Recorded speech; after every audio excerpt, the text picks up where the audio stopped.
The emergency beacon cut through the silence of the Galactic Council chambers like a blade through flesh. Ambassador Zixter's crystalline form flickered with alarm as the holographic display materialized before the assembled representatives of 47 species. Impossible, breathed Counselor Vesh, her tentacles coiling tight with fear. Nothing survives the quarantine zone, but the sensor readings told a different story. A ship no.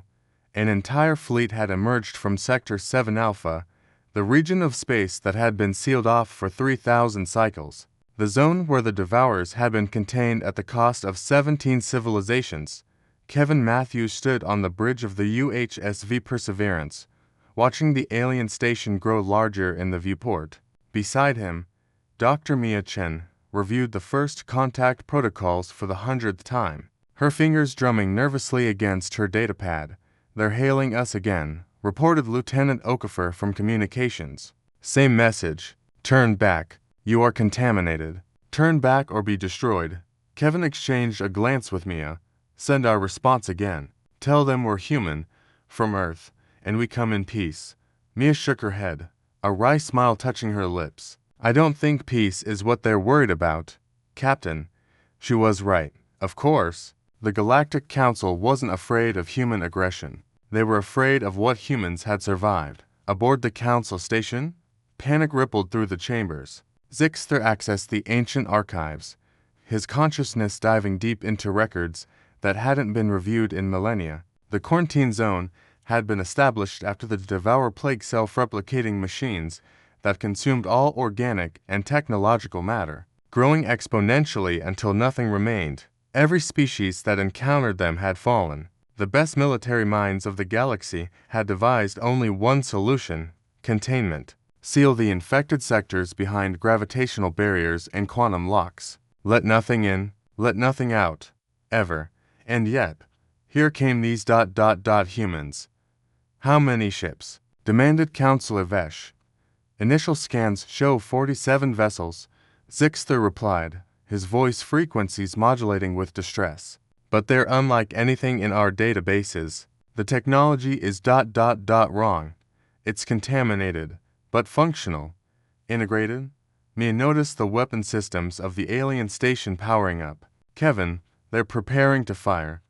"I see it." Kevin's jaw tightened. "Shields to maximum. But do not, I repeat, do not return fire. We're not starting the first human-alien war because of a misunderstanding. The first volley never came. Instead, a single message cut through all channels, broadcast in a language that the Council's systems struggled to translate. But the meaning was clear: we wish to talk. Zixter made a decision that would alter the course of galactic history. Allow them to send a delegation. To representatives. No weapons. Full quarantine protocols. Hours later, Kevin and Mia stood in a transparent containment sphere in the center of the Council chambers. 47 pairs of alien eyes or sensory organs fixed upon them with a mixture of horror and fascination. "You emerged from the quarantine zone," Zixter began, his translated words echoing through the sphere. "That is impossible. The Devourers consume everything. There is no defense, no escape." Kevin stepped forward, his hands open and empty. "We didn't escape them, Ambassador. We survived them. Then we beat them." Silence fell across the chamber like a physical weight. Mia activated her datapad, projecting holographic images into the containment field. Earth, gleaming cities, green continents, and then darkness. Swarms of mechanical locusts blotting out the sun. "They came to us 200 years ago," she explained, her voice steady despite the magnitude of what she was sharing. "We call it the Machine War. They dropped onto Earth like a plague, consumed our cities, our technology, our people. In 6 months, they'd reduced human population from 8 billion to 2 billion. Then you fell." Counselor Vesh whispered. "As all species fall." "No," Kevin said firmly. "Then we got angry." Mia's presentation continued. Images of human resistance. Scientists working in underground bunkers. Engineers reverse engineering Devour technology even as the machines hunted them. Soldiers fighting with weapons that would make the Council's military specialists recoil in horror. Devour components integrated into human technology. We couldn't destroy them by conventional means. Mia explained. So, we learned from them, adapted, we turned their own technology against them, not by destroying it, but by controlling it. The hologram showed the turning point. Human ships with hulls made partially from reprogrammed Devour material. Weapons that could convert enemy machines mid-flight. The concept was obscene to the council members, deliberately contaminating oneself with the plague. You infected yourselves, Zixter said, his form dimming with shock. Deliberately, we inoculated ourselves, Kevin corrected.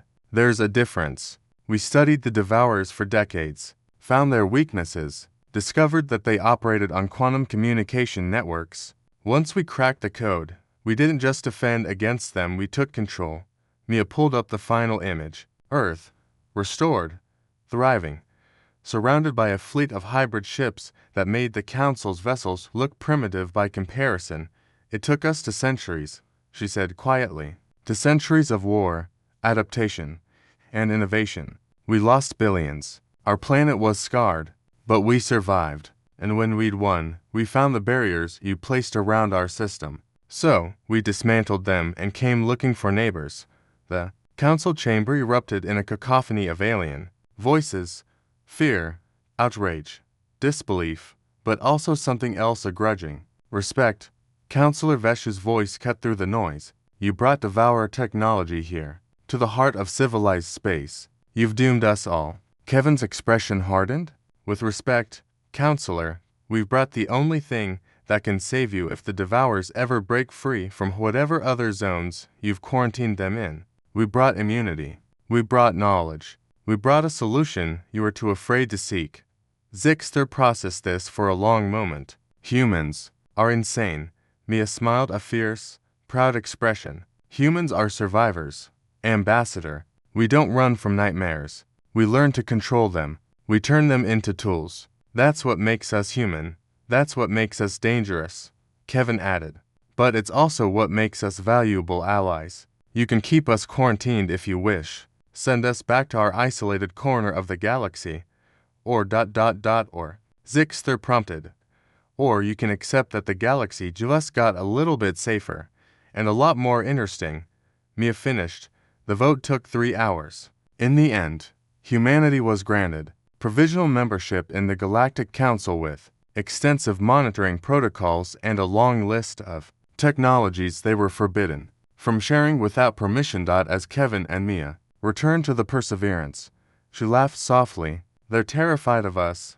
Good, Kevin replied, settling into the captain's chair. Fear breeds respect, and respect breeds cooperation. Besides ... double quotes, he grinned. Wait until they find out about our actual military capabilities. Mia raised an eyebrow. We showed them our defensive technology. Exactly, behind them, in the council chambers. 47 species began the difficult process of accepting a new truth.